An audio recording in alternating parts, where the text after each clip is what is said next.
BFM Business et 01net.com présentent Tech & Co+, le bonus de Tech & Co. Guillaume Paul. Bonsoir à toutes et à tous, le plus de Tech & Co. Oui, c'est une fois par mois sur BFM Business et c'est ce soir, soyez les bienvenus. Nous allons partir à la découverte de ces startups qui inventent un nouveau monde avec ce documentaire que nous allons visionner ensemble dans une poignée de secondes et qui donne le vertige. Vous savez pourquoi? Tout simplement parce qu'on va partir du côté de la Silicon Valley.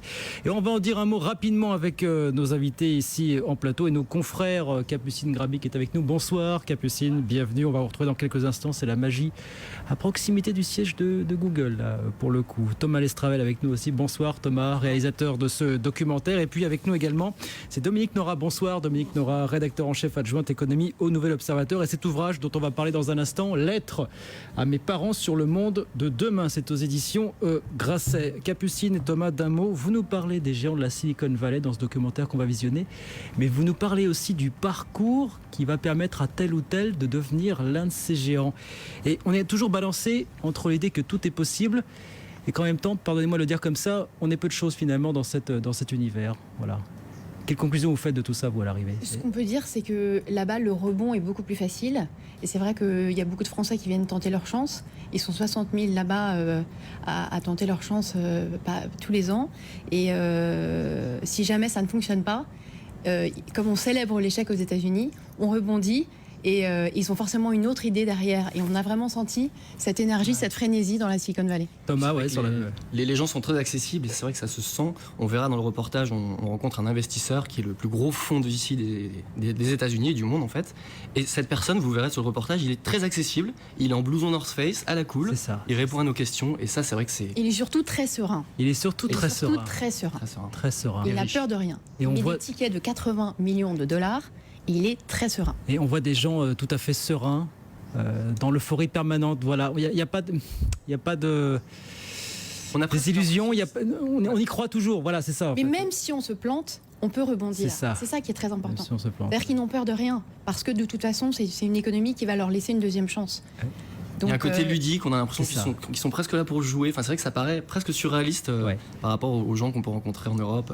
Dominique Nora, on en parlera aussi bien sûr de cet ouvrage juste après avoir regardé ce documentaire. Alors cet ouvrage qui met en scène Émile qui a 27 ans, qui travaille chez Ubi France, qui écrit des lettres à ses parents dans lesquelles il raconte comment il voit le monde changer et comment la Silicon Valley est en quelque sorte un laboratoire de ce nouveau monde. Il est dans quel état d'esprit Émile finalement du début à la fin? Émile, il est un petit peu entre la fascination et l'effroi. Parce que cette technologie permet des choses merveilleuses, peut-être même nous soigner jusqu'à l'immortalité. Et donc il y a un gros passage sur la santé de demain et la médecine de demain, mais il est aussi dans l'effroi parce que derrière la Silicon Valley, il y a une idéologie qui est celle du GAFA, en gros, Google, Amazon, Facebook, dont Apple. On va parler bien sûr. Dont on parlera, et qui, pour beaucoup, ne porte pas nos valeurs européennes. C'est liberté, inégalité, transhumanisme, en gros. Ces startups qui réinventent le monde, troisième opus, la Silicon Valley. Allons voir comment les talents éclosent. Vos commentaires, bien sûr, sur les réseaux sociaux. Et puis nous, on se retrouve dans 25 minutes pour débriefer tout cela. À tout de suite. Ces startups qui inventent un nouveau monde avec BNP Paribas. BNP Paribas, la banque d'un monde qui change.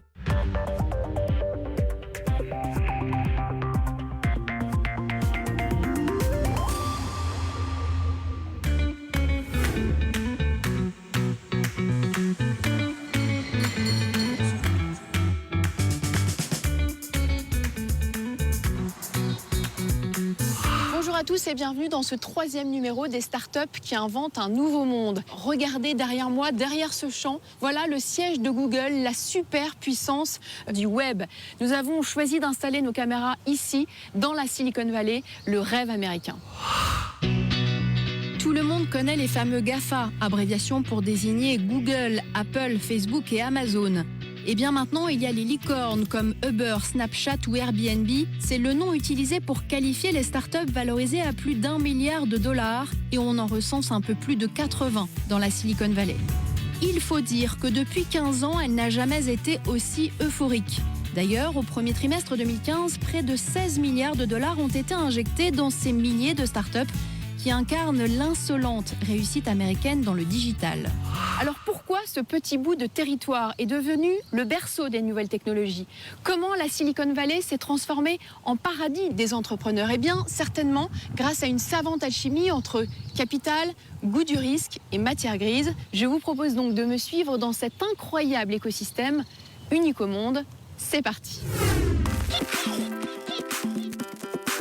En route pour la Silicon Valley, un territoire qui s'étend sur 80 km, de San Francisco à San José en passant par Palo Alto et Cupertino. Un petit territoire qui est aussi riche que la Suède, avec un PIB d'environ 500 milliards de dollars. 17 000 startups sont implantées ici et ils sont créés 2 par jour en moyenne. C'est un peu le Hollywood du numérique. Alors comment est-ce possible? Pour bien comprendre la genèse de cet écosystème envié par le monde entier, je me rends à l'université de Stanford, là où tout a commencé. C'est un sacré privilège d'entrer à Stanford. C'est ici qu'est formée l'élite californienne. Les présidents Hoover ou Roosevelt, Sergey Brin ou Larry Page de Google, mais encore Steve Ballmer de Microsoft, tous sont passés par les bancs de cette université. Disons-le, sans Stanford, la Silicon Valley ne serait pas ce paradis des startups. Dès le milieu du XXe siècle, l'université a été la première à investir dans les innovations technologiques, puis elle a formé les premiers start-upers du monde, les étudiants David Packard et William Hewlett, qui avaient monté en 1939 dans un garage leur petite entreprise. Elle deviendra le géant de l'informatique, HP. La légende de Stanford était née. La Silicon Valley allait en profiter pour s'imposer comme le berceau des nouvelles technologies. J'ai rendez-vous avec Fred Turner, professeur à Stanford et fin connaisseur de la Silicon Valley. D'emblée, je lui demande pourquoi cet endroit est si particulier. Pour moi, la réussite de la Silicon Valley s'explique avant tout par ses talents. Ces gens qui n'hésitent pas à passer d'une entreprise à l'autre. Ils forment une immense nébuleuse, présente à la fois dans les startups et dans les grands groupes. J'en ai rencontré beaucoup et plusieurs m'ont dit « Je ne travaille pas pour mon entreprise, je travaille pour la vallée ». On va d'une entreprise à l'autre, on se crée un réseau. Il y a un esprit d'innovation radical qui anime toute la région. Ici, on a l'impression que tout est possible. Et d'où vient cet état d'esprit ? Ça date d'il y a longtemps et c'est une histoire très intéressante. Cela provient d'abord du monde des technologies. La vallée est un haut lieu de la recherche, en particulier la recherche militaire dès les années 50. Mais cela vient aussi de la contre-culture des années 60. Les premières soirées LSD ont eu lieu près d'ici. Et San Francisco n'est pas loin. On a donc ce mélange entre une culture technologique très marquée et une contre-culture expérimentale. Et pour ces deux communautés, la créativité, c'est quelque chose de cool. Quelle relation Stanford entretient avec les startups de la région ? L'université a formé un grand nombre d'entrepreneurs. Elle a aussi pris des parts dans certaines sociétés. De nombreuses startups ont été créées au sein même de Stanford. Google, au départ, c'était un projet d'études de Larry et Sergey. Stanford, c'est donc à la fois un centre de formation, un investisseur, un vivier d'idées et une plateforme d'échange. Si je vous dis TripAdvisor, vous connaissez. Si je vous dis Glassdoor, c'est un petit peu moins évident. Eh bien, Glassdoor, c'est très simple. Cette entreprise existe depuis 6 mois en France et c'est le TripAdvisor des entreprises. Vous n'allez pas l'utiliser pour réserver un hôtel, mais en revanche pour choisir l'entreprise dans laquelle vous souhaitez travailler. Les directions des ressources humaines des grandes entreprises sont déjà en alerte et pour cause, regardez. Ne vous fiez surtout pas aux apparences, il ne s'agit pas de la dernière start-up à la mode dédiée à la vénération des toutous en Californie. Non, Glassdoor est plus simplement dog-friendly. Bref, les chiens sont bienvenus dans les bureaux, à condition de respecter les ordinateurs. Il y en a 20 en moyenne, parfois 40, pour 450 salariés. Plus sérieusement, cette start-up a pour ambition de révolutionner le business du recrutement avec une idée toute simple, attribuer des notes aux entreprises grâce aux appréciations anonymes de salariés ou d'anciens salariés. En 2 mots, c'est le TripAdvisor des employeurs. Ça ressemble effectivement à TripAdvisor. Quand les gens cherchent un hôtel, ils ne veulent pas tous le même genre d'hôtel. C'est la même chose pour les jobs.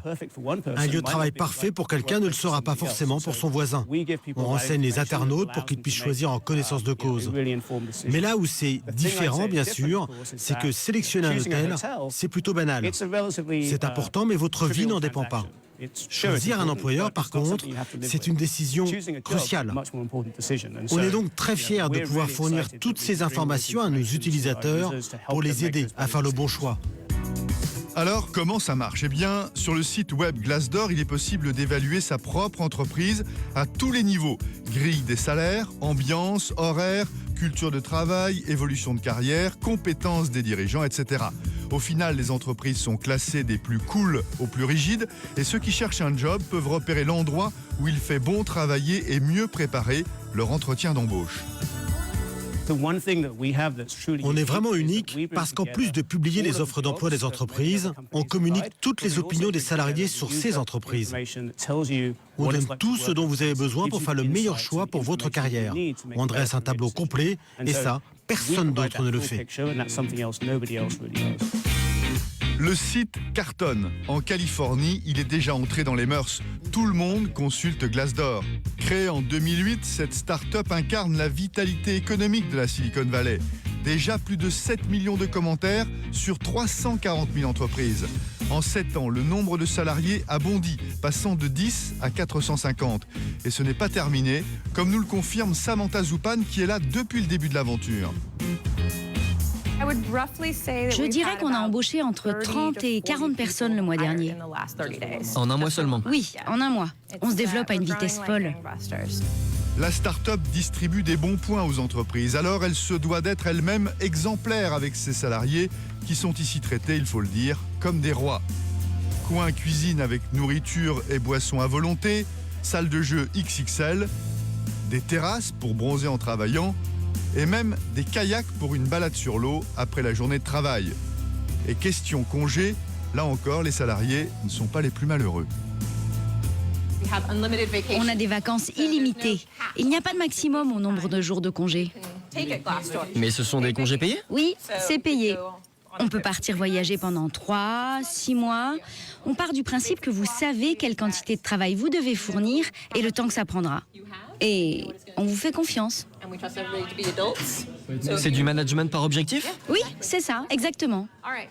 L'ambiance décontractée n'empêche pas Glassdoor de se développer rapidement. Conséquence, la pépite est très courtisée. Il y a quelques mois, elle a levé 70 millions de dollars auprès du géant Google et d'autres investisseurs. Cet argent est un vrai trésor de guerre qui va nous permettre d'envisager des pistes de développement et d'investir immédiatement dès qu'on repérera une opportunité. On a donc des ressources pour des investissements futurs, mais aussi pour des projets que nous avons déjà en tête. Ok. Et pour ça, vous avez besoin de 70 millions? C'est le montant que nous avons réussi à lever dans les conditions de marché actuelles. La start-up a un objectif, conquérir la planète. D'ailleurs, elle vient de lancer une version francophone et compte bien s'imposer comme le numéro 1 des sites de recherche d'emploi dans l'Hexagone. Son arrivée va-t-elle bouleverser les méthodes de management en France? La société Bain, à Paris, vient de faire son apparition sur le site, désignée numéro 1 des cabinets de conseil pour l'instant. Évidemment, nous regardons aussi ce qui se passe auprès de nos concurrents et ce qu'on voit parfois être de commentaires, des axes d'amélioration possibles, font partie des axes d'amélioration que nous discutons avec nos employés. Et quand on a plus de détracteurs que de promoteurs, évidemment, ça peut être une situation compliquée à gérer pour l'entreprise. Il faut prendre acte, il faut comprendre, il faut continuer à mettre en place des actions pour s'améliorer. En introduisant notamment la transparence sur les salaires des entreprises, Glassdoor pourrait bien inciter les candidats aux profils les plus recherchés à faire monter les enchères.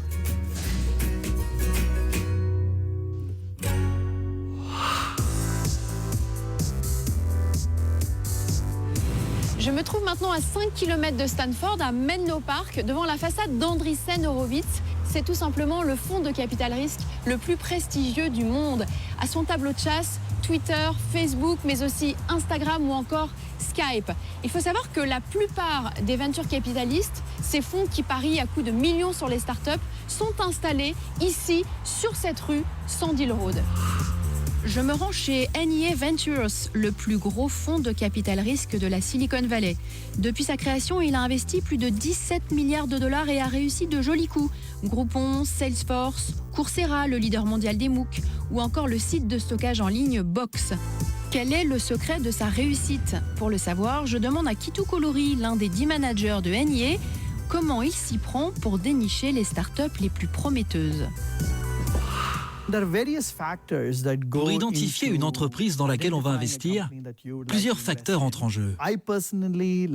Personnellement, je préfère cibler des sociétés qui viennent bouleverser des marchés de grande taille et qui ont un impact significatif sur notre manière de vivre et de travailler.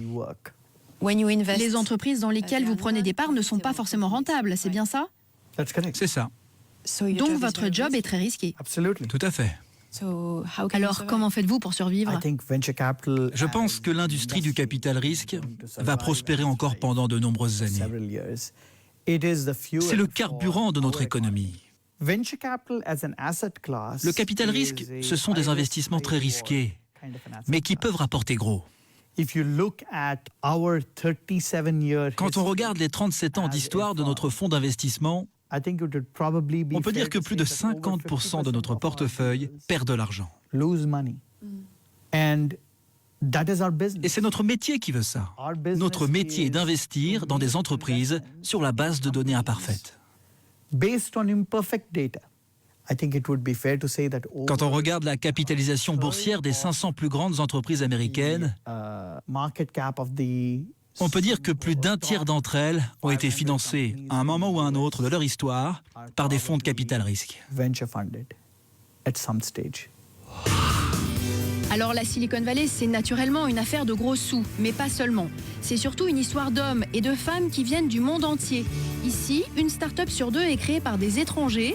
Beaucoup commencent leur aventure dans des espaces de coworking, comme on le voit dans ce reportage sur Rocket Space. Dans le Financial District, au cœur de San Francisco. Voici le siège de Rocket Space, un des accélérateurs les plus connus de la Silicon Valley. Virginie Simon, une Française, s'y est installée il y a 6 mois. Chercheuse en nanotechnologie, elle a fondé My Science Work en 2010 avec un ingénieur financier. Leur projet, créer la plus importante base de données au monde consacrée aux articles scientifiques. 5 ans après sa création à Paris, la start-up installe ici une antenne pour s'attaquer au marché américain. Notre ambition, c'est de devenir la plateforme de référence du milieu scientifique. Et c'est aussi ici qu'on peut lever vraiment des sommes très conséquentes pour se développer. Des rencontres aussi avec les gens, c'est un endroit où on aime se projeter, il y a des belles références. Et c'est vrai que le fait de dire qu'on est à Rocket Space, c'est un plus, c'est un incubateur qui est très bien coté ici. Bien coté, c'est peu dire. Spotify, Uber, Supercell ou encore Zappos, toutes ces startups renommées ont vu leur business exploser en s'installant ici. Cette machine à success story, c'est l'idée de cet homme, Duncan Logan. Convaincu que les solutions de coworking proposées aux startups de la vallée n'étaient pas assez collaboratives, cet Écossais ouvre son premier espace de travail en janvier 2011, avec une ambition presque paternaliste. Les jeunes sociétés, c'est comme les ados. Elles s'imprègnent de l'environnement. Si votre start-up est entourée d'autres start-up qui réussissent, je suis convaincu que c'est contagieux. Elles vous poussent à avoir le même état d'esprit, à garder toujours le cap. Elles vous aident à devenir une entreprise qui vaudra un jour 100 millions ou $1 milliard. Beaucoup de belles start-up sont passées par Rocket Space. Pour aider ces petites entreprises à devenir grandes, Rocket Space leur propose des formations intensives. Mais surtout, il leur offre son réseau, considérable. Tout est fait pour que les salariés des 170 startups installées ici partagent leur savoir-faire et s'entraident. Ici, encore une fois, on travaille beaucoup, tout est tourné autour du business, donc même un lunch peut être l'occasion de faire des partenariats, de poser des questions. Nous, on fait beaucoup de bêta-testing, donc des tests, donc on fait des réunions où on invite des gens de Rocket Space pour tester notre plateforme et ils nous font des retours utilisateurs. Donc ça, c'est très utile, les autres le font aussi, ou s'il y a des gens qui ont besoin de débattre sur le nom d'une marque ou brainstormer sur des nouvelles idées, voilà, on se réunit et chacun apporte un petit peu sa vision. Un échange toujours plus encouragé par l'accélérateur qui organise au moins 2 fois par semaine des rencontres informelles. L'occasion pour ses membres, dont presque la moitié sont étrangers, de partager leur réseau et de s'inspirer des réussites des anciens. Et l'équipe de Français n'a pas attendu pour mesurer la portée de ce réseau.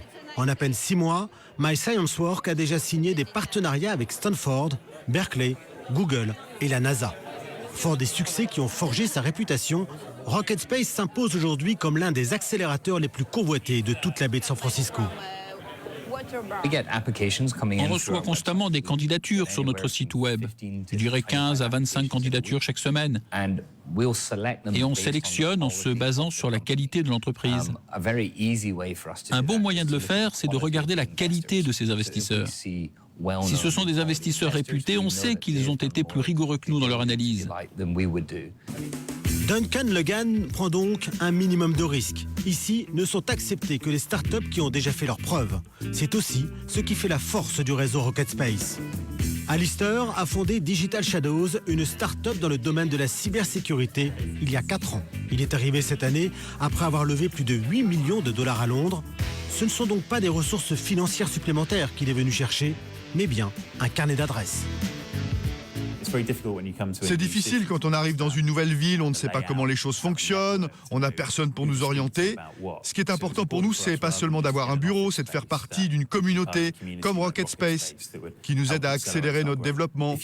Si on veut en savoir un peu plus sur un sujet ou trouver le spécialiste d'un secteur, car on n'y connaît rien, il y aura toujours quelqu'un ici qui pourra nous aider. Pour intégrer cette fusée californienne, il en coûte 850 $ par employé et par mois aux startups. Startup elle-même, Rocket Space a déjà doublé sa capacité d'accueil il y a 2 ans et prévoit d'ouvrir de nouveaux bureaux en 2016.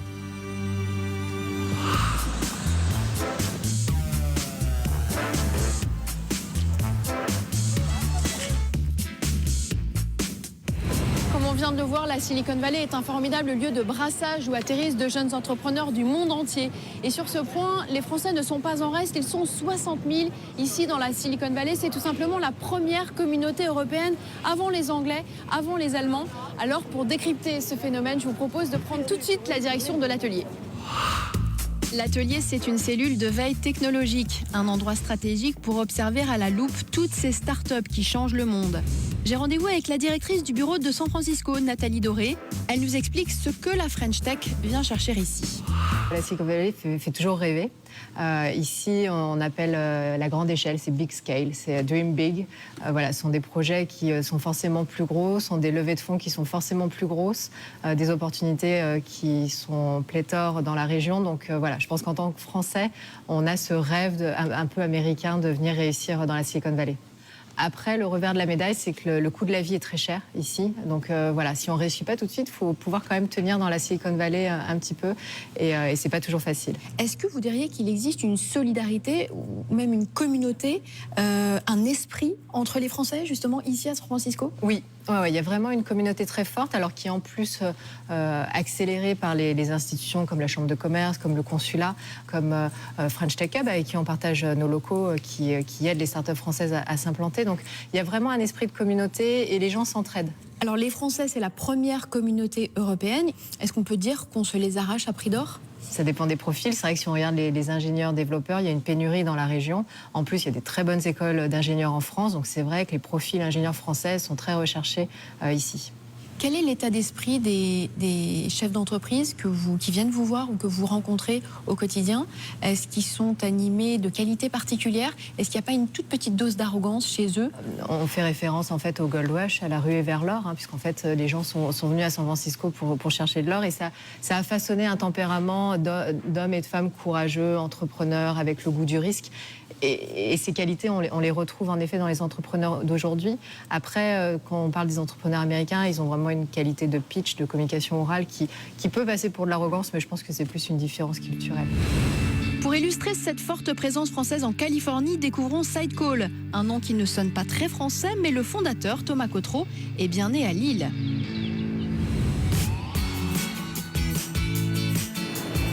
Au pays des skateboards, même les PDG en costume peuvent sauter le matin sur leur planche pour rejoindre le bureau. Comme ce Français, Thomas Cotreau, 41 ans, à la tête d'une start-up basée à Mission Bay, au cœur de San Francisco. fait sourire pas mal de monde de voir un CEO en skate, mais finalement ça donne une touche sympa et finalement c'est très positif. Thomas a fondé en France en 2008 Sidecall avec une idée en tête, simplifier la vidéoconférence en entreprise. Les grands groupes mettent parfois plusieurs années à concevoir un logiciel maison pour communiquer à distance avec leurs partenaires et leurs clients. Ce temps est révolu. Il suffit de télécharger l'application Sidecall, compatible avec tous les systèmes. Succès immédiat pour la start-up qui a débarqué il y a 2 ans sur la côte ouest afin de s'attaquer au marché américain. Comme un rituel, la journée débute par un briefing avec l'équipe parisienne. Le temps est compté, car lorsqu'il est 9h du matin ici, il est déjà 18h en France. Et comme on n'est jamais aussi bien servi que par soi-même, c'est avec leur propre outil que Paris et San Francisco communiquent. Mais quel est l'état d'avancement du plugin ? En fait, aujourd'hui, j'ai proposé à un client de commencer à développer le plugin. C'est en cours. OK. Depuis son arrivée dans la Silicon Valley, tout s'accélère pour Thomas Cotreau. La preuve, il a très vite conclu un partenariat avec le géant américain Salesforce. Le leader mondial du CRM a été immédiatement séduit par la simplicité d'utilisation de Sidecall.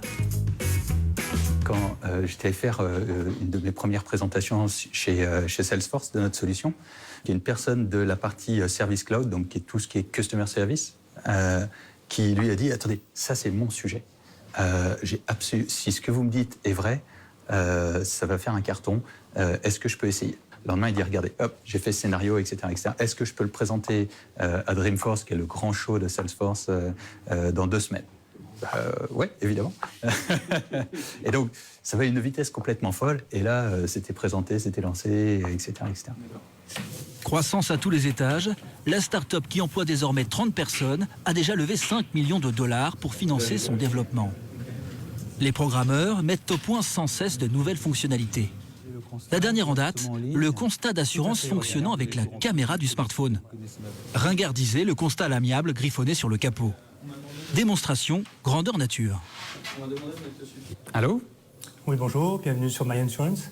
Oui, bonjour. J'ai eu un incident avec ma voiture. Je me lève ce matin et mon capot est complètement rayé. Pas de souci. Êtes-vous à côté de votre véhicule actuellement ? Oui, tout à fait, oui. D'accord. Alors, on va utiliser en fait la caméra de votre mobile pour que vous puissiez me montrer le problème. Ah, très bien. Je vois votre voiture. Alors, est-ce que vous pouvez vous approcher de la zone accidentée ? C'est ici. Vous voyez toutes les griffures qu'il y a sur le capot qui n'étaient absolument pas là hier. D'accord. Alors, on va prendre une photo pour faire le constat d'assurance. OK. Alors, très bien. Je vois bien les soucis sur votre capot. Effectivement, ici et là. D'accord. Ben, écoutez, pas de problème. Ça sera couvert par votre assurance. Voici le constat d'assurance. Donc, on peut vérifier ensemble tous les éléments. Donc, je l'envoie en fait à votre garage le plus proche de chez vous. Extra. Merci beaucoup. Merci à vous. Mini-révolution dans le monde de l'assurance, fini la paperasse. Des dossiers traités sur le champ, donc des économies considérables pour les assureurs. Et un gain de temps appréciable pour les clients. Plus besoin d'attendre la venue d'un expert. Sidecall est pionnière sur son marché. Mais déjà la concurrence débarque avec Twilio, 10 fois plus grosse que la start-up, qui se lance sur le même créneau. Mais pas de quoi faire paniquer Thomas Cotreau, bien au contraire. Par rapport à ça, moi je suis plutôt content. Je suis plutôt content parce que c'est des gens qui investissent des dizaines de millions de dollars en marketing tous les ans et donc finalement qui vont nous aider à évangéliser ce marché, vont nous aider à le faire. Et étant donné que sur le point de vue technologique et de la solution, on est très en avance par rapport à eux sur cette partie-là, je dirais, allez-y, investissez, aidez-nous à faire ce marché et puis de toute façon après les clients prendront la meilleure solution. Et donc si on est toujours les meilleurs, eh bien ils nous aideront à le faire. Après 2 ans seulement sur la côte ouest, Thomas a épousé les traditions locales. Burgers et matchs de baseball sont désormais son quotidien. Pour la suite, le Frenchie a une ambition, et quelle ambition ? Que d'ici 3 ans, Sidecall devienne une licorne, c'est-à-dire que sa valeur dépasse le $1 milliard. À force de s'entendre dire, écoutez, think big, eh ben on finit par penser plus grand et plus large, évidemment.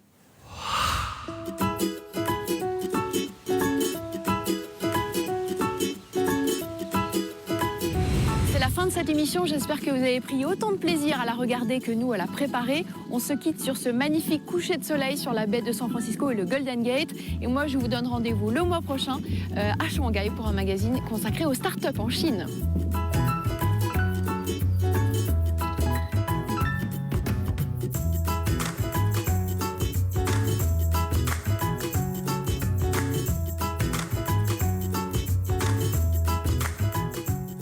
C'est Startup qui invente un nouveau monde avec BNP Paribas. BNP Paribas, la banque d'un monde qui change. BFM Business et 01net.com présentent Tech & Co+, le bonus de Tech & Co. Guillaume Paul.